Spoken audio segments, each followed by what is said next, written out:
Good morning, everybody. I, Dr. Amandeep, welcome you all.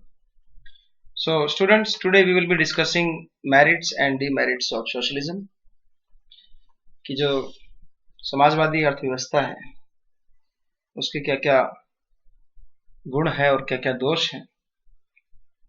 इससे पहले के लेक्चर में हमने ये डिस्कस किया था कि सोशलिज्म क्या है। तो सोशलिज्म एक ऐसी आर्थिक प्रणाली है, एक ऐसा इकोनॉमिक सिस्टम है जिसमें प्रोडक्शन के जितने भी साधन हैं उनके ऊपर गवर्नमेंट का कंट्रोल होता है। इकोनॉमी जो है वो टोटली गवर्नमेंट के द्वारा रेगुलेट होती है, कंट्रोल होती है, सारे डिसीजन गवर्नमेंट लेती है।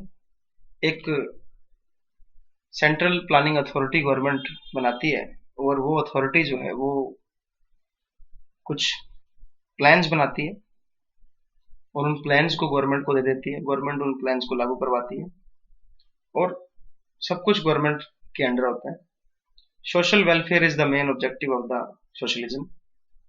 प्राइवेट सेक्टर नहीं होता है या बहुत थोड़ी अपॉर्चुनिटीज होती है प्राइवेट सेक्टर में, तो जब सब कुछ जो है वो गवर्नमेंट के द्वारा डिसाइड किया जाता है।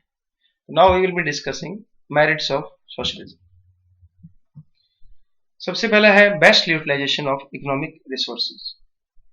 देखिए, इकोनॉमिक रिसोर्सेज जो हैं हमारे देश के अंदर, जितने भी फिजिकल रिसोर्सेज हैं या इकोनॉमिक रिसोर्सेज हैं, चाहे वो ह्यूमन रिसोर्सेज है, चाहे वो रॉ मटेरियल है, चाहे माइंस हैं, चाहे मशीन है, टूल्स है, लैंड है, बिल्डिंग है, जितने भी साधन हैं वो सारे के सारे जो है वो ऑर्गेनाइज्ड मैनर के अंदर यूटिलाइज किए जाते हैं। क्योंकि सब कुछ कौन डिसाइड कर रहा है? गवर्नमेंट। और गवर्नमेंट कैसे डिसाइड कर रही है? गवर्नमेंट प्लानिंग करती है, एक प्लान बनाती है, एक सेंट्रल प्लानिंग अथॉरिटी होती है, वो सारे के सारे आपके फिजिकल और इकोनॉमिक रिसोर्सेज को ध्यान में रखते हुए एक बड़े लेवल का प्लान बनाती है। तो इसमें सोशलिस्ट इकोनॉमी के अंदर ये सारे के सारे रिसोर्सेज जो हैं इनको यूटिलाइज किया जाता है प्रॉपर मैनर के अंदर, एक ऑर्गेनाइज्ड मैनर के अंदर। क्यों? ताकि सोशल सिक्योरिटी और सोशल वेलफेयर हो सके। Second point is better solution to the basic problems. देखिए, बेसिक प्रॉब्लम क्या है? इकोनॉमी की बेसिक प्रॉब्लम क्या होती है? What to produce, how much to produce, when to produce, for whom to produce. तो क्योंकि सोशलिज्म के अंदर, सोशलिस्ट इकोनॉमी के अंदर गवर्नमेंट जो है वो मालिक होती है और इसका मेन मोटिव जो है वो प्रॉफिट मोटिव नहीं होता, बल्कि सोशल वेलफेयर इसका मोटिव होता है। तो गवर्नमेंट जो है फ्री होती है, गवर्नमेंट के पास पूरा अधिकार होता है कि वो रिसोर्सेज को कैसे यूज करे, क्योंकि प्रॉफिट कमाना मोटिव नहीं है, बल्कि समाज का कल्याण करना, लोगों की सेवा करना, लोगों को हर आइटम अवेलेबल करवाना, तो ये इसका मेन मोटिव है। तो कई बार लोगों को जो चीज चाहिए होती है उसी को गवर्नमेंट प्रोड्यूस करती है। प्रोडक्शन जो है वो किस बात पे डिसाइड होता है कि लोगों की रियल नीड्स क्या है। जबकि पीछे हमने देखा कि कैपिटलिस्ट इकोनॉमी के अंदर पूंजीवाद जो व्यवस्था थी उसके अंदर उन चीजों का उत्पादन किया जाता था जिसमें प्रॉफिट अधिक हो।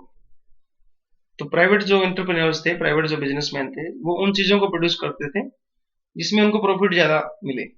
बट सोशलिज्म के अंदर, सोशलिस्ट इकोनॉमी के अंदर गवर्नमेंट उन चीजों का प्रोडक्शन करती है जो लोगों की नीड है, जिससे उनकी हेल्थ, जिससे उनकी एफिशिएंसी बढ़ेगी, जिससे उनकी सेहत बनी रहेगी, वो फ्री ऑफ कॉस्ट उनको मिलता है।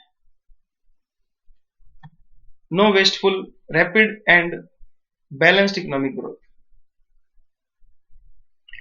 अगर हम देखें कि इकोनॉमिक डेवलपमेंट की अगर बात करें तो प्लानिंग अथॉरिटी जो होती है, जो इकोनॉमी जो होती है, planning authority is the chief organiser of A socialist economy. क्योंकि हम एक सेंट्रल प्लानिंग अथॉरिटी बनाते हैं सोशलिज्म के अंदर, तो वो कोऑर्डिनेट करती है जितने भी आपके पास रिसोर्सेज हैं, चाहे वो नेचुरल रिसोर्सेज हैं, चाहे फिजिकल हैं, चाहे ह्यूमन रिसोर्सेज हैं, उनको ध्यान में रखते हुए एक प्लान बनाती है और एफिशिएंटली उस प्लान को यूज करती है ताकि इकोनॉमिक डेवलपमेंट हो।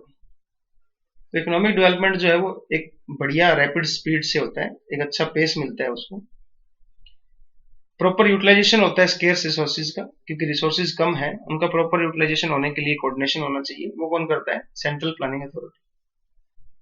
और ये भी ध्यान में रखा जाता है कि किसी एक पर्टिकुलर सेक्टर या किसी एक पर्टिकुलर एरिया का डेवलपमेंट ना हो, बल्कि ओवरऑल बैलेंस डेवलपमेंट हो, that is the main purpose. Next point है no class struggle and exploitation of labour. देखिए कैपिटलिस्ट इकोनॉमी के अंदर हमने ये पॉइंट डिस्कस किया था कि कैपिटलिस्ट इकोनॉमी के अंदर क्लास का स्ट्रगल होता है, अमीर और अमीर होता है, गरीब और गरीब होता है, और लेबर का एक्सप्लॉयटेशन होता है। बट ऐसा इस केस में नहीं होता है। सोशलिज्म के अंदर क्या होता है, एक क्लासलेस सोसाइटी होती है और सारे के सारे मेंबर्स जो है वो इकट्ठे काम करते हैं, कंधे से कंधा मिलाकर। तो कोई भी क्लास स्ट्रगल नहीं होता, बल्कि कोई अमीर कोई गरीब नहीं होता इसके अंदर। गवर्नमेंट जो है वो सर्वे सर्वा होती है, गवर्नमेंट डिसाइड करती है क्या प्रोड्यूस करना है, कब प्रोड्यूस करना है, और प्राइवेट ओनर तो होता ही नहीं है। तो अमीर और गरीब का तो खेल ही खत्म हो गया। लेबर का एक्सप्लॉयटेशन नहीं होता है, कोई चांस ही नहीं है लेबर का एक्सप्लॉयटेशन होने का। लेबर कोई स्ट्राइक नहीं करता, कोई घेराव नहीं करता, कोई वो लॉकआउट नहीं करते। That is the main thing कि लेबर का एक्सप्लॉयटेशन और अमीर और गरीब की जो खाई है वो सोशलिज्म में नहीं होती। सब लोग बराबर होते हैं, गवर्नमेंट सबके भले के लिए काम करती है, प्राइवेट प्लेयर नहीं होता है। Equitable distribution of income. देखिए जब गवर्नमेंट सब कुछ डिसाइड कर रही है तो गवर्नमेंट अमीर और गरीब को नहीं मानती, और ना ही किसी को वो ज्यादा गरीब करती, ना ही ज्यादा किसी को अमीर करती, बल्कि सेंट्रल कंट्रोलिंग सिस्टम होता है। एक सेंट्रल अथॉरिटी होती है, प्लानिंग अथॉरिटी। तो इनकम जो है वो इक्वली डिस्ट्रीब्यूट होती है सभी के अंदर। ये लगातार गवर्नमेंट ध्यान रखती है कि इकोनॉमिक इनइक्वालिटी कम से कम हो, और अगर वो हुई भी है तो उसको कम किया जाए। तो जो अमीर लोग हैं उनके ऊपर ज्यादा टैक्स लगाया जाता है, और जो पुअर लोग हैं उनको फ्री सर्विस दी जाती है ताकि वो ज्यादा इंप्रूव कर सके। और गरीब लोगों को ज्यादा एम्प्लॉयमेंट अपॉर्चुनिटीज प्रोवाइड करवाई जाती है ताकि वो उनको अच्छा वेजेस मिले और उनकी भी डेवलपमेंट हो सके। तो सभी को बराबर रखने की कोशिश की जाती है। अमीर को ज्यादा अमीर नहीं बनने दिया जाता, और गरीब को भी ज्यादा एम्प्लॉयमेंट अपॉर्चुनिटी दी जाती है ताकि वो अमीर बन सके। Better equipped for economic crisis.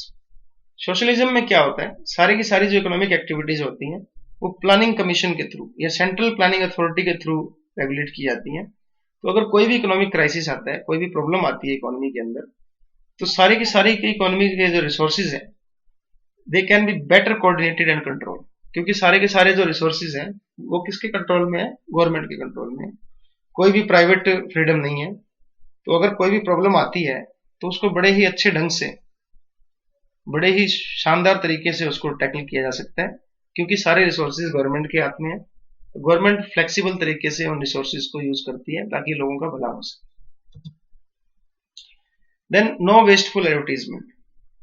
देखिए फ्री एंटरप्राइज इकोनॉमी के अंदर हमने देखा था, कैपिटलिस्ट इकोनॉमी के अंदर एडवर्टीजमेंट के ऊपर बहुत खर्चा करता था बिजनेसमैन।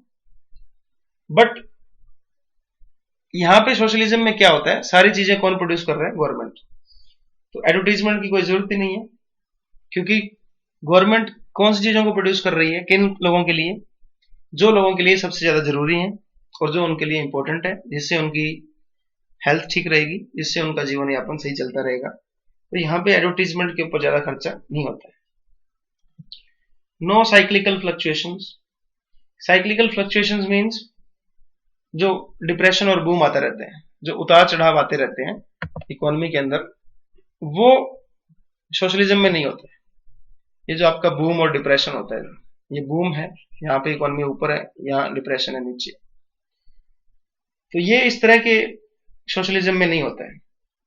बूम है, डिप्रेशन है, अनएम्प्लॉयमेंट है, ओवर प्रोडक्शन है, प्राइस इंक्रीज हो गए, तो ये अपना इस तरह का कोई फंडा सोशलिज्म में नहीं होता है। एक स्टेबिलिटी मेंटेन की जाती है गवर्नमेंट के द्वारा। कैसे? सेंट्रल प्लानिंग अथॉरिटी होती है, वो इन सब चीजों को मेंटेन करके रखती है। जब 1929 के अंदर अमेरिका के अंदर जब ग्रेट डिप्रेशन आया था, तो तब भी ये जो आपकी रशियन इकोनॉमी थी जहां पे सोशलिज्म था, वो इन कंट्रीज को इफेक्ट नहीं कर पाया था। क्यों? क्योंकि यहाँ पे गवर्नमेंट बहुत अच्छे ढंग से इसको चला रही थी, सब चीजों को मेंटेन करके रख रही थी। तो ऐसे over production, unemployment, price hike वगैरह की चीजें रशिया में नहीं हुई, इन्होंने बड़े ही अच्छे तरीके से उसको संभाला। तो ये कुछ मेरिट्स थी सोशलिज्म की। Now let's discuss demerits of socialism. पहला है no proper basis of cost calculation. देखिए, सरकार डिसाइड कर रही है कि क्या बनाना है, कैसे बनाना है, कब बनाना है। तो जब सरकार सब कुछ डिसाइड कर रही है तो उसको ये नहीं पता लगता कि कॉस्ट कितनी आ रही है।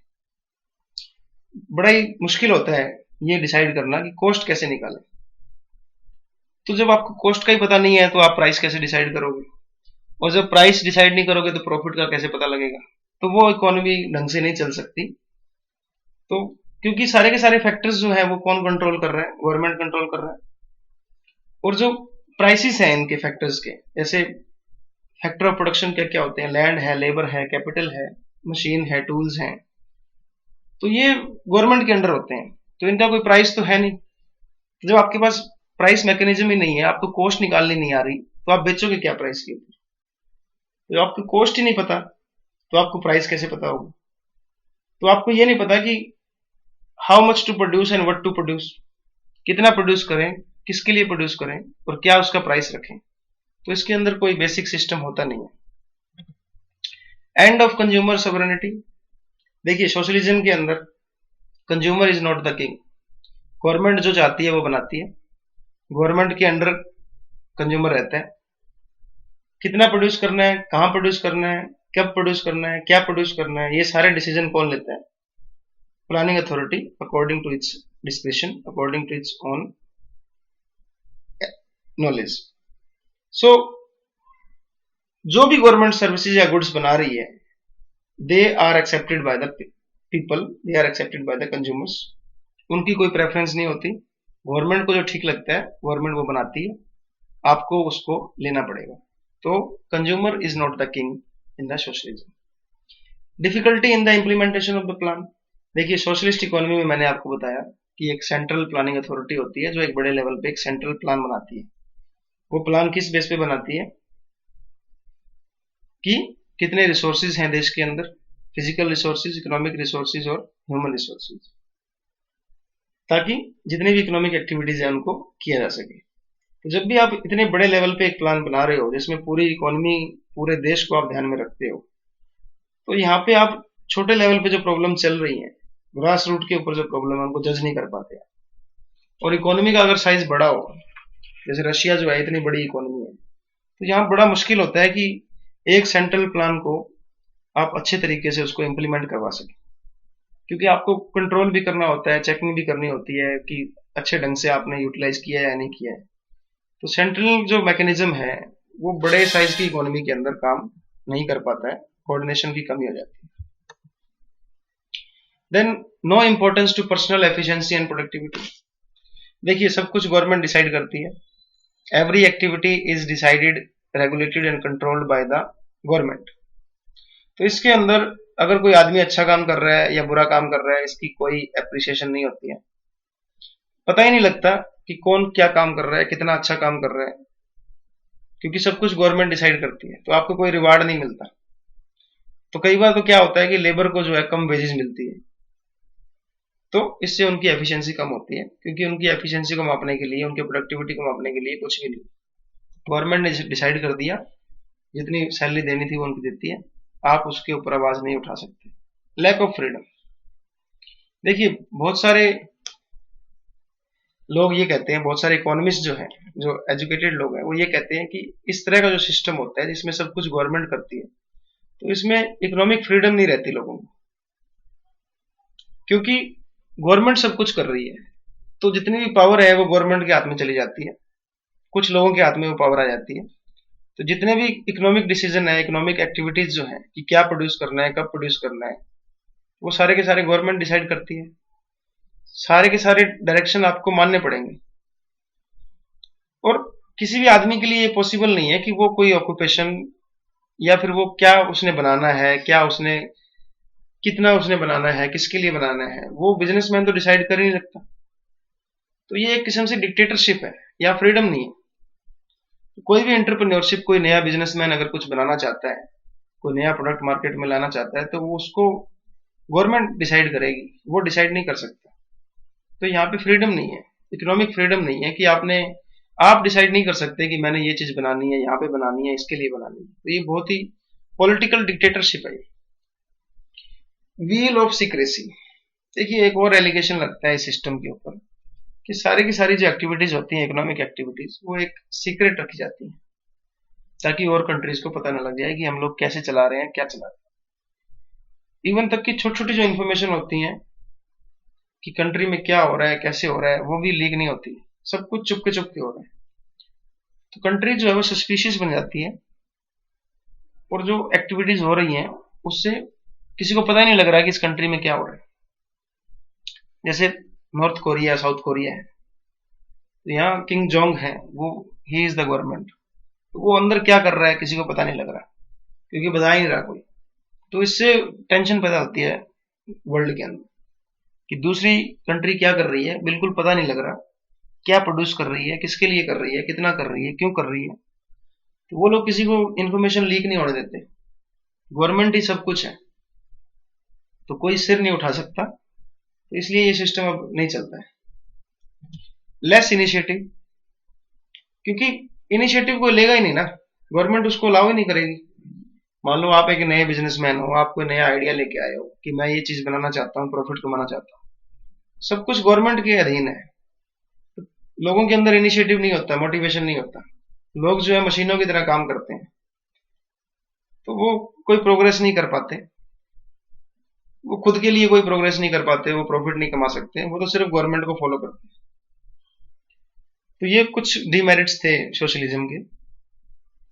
तो ये कुछ डीमेरिट्स की वजह से अब ये लगभग असंभव सा हो गया है कि अब सोशलिज्म नहीं है। तो ज्यादातर जो इकोनॉमीज हैं वर्ल्ड की, वो मिक्स्ड इकोनॉमिक सिस्टम को अपना रही हैं, जिसमें बोथ कैपिटलिज्म और सोशलिज्म दोनों ही होता है। तो प्योर सोशलिज्म आपको नहीं देखने को मिलेगा।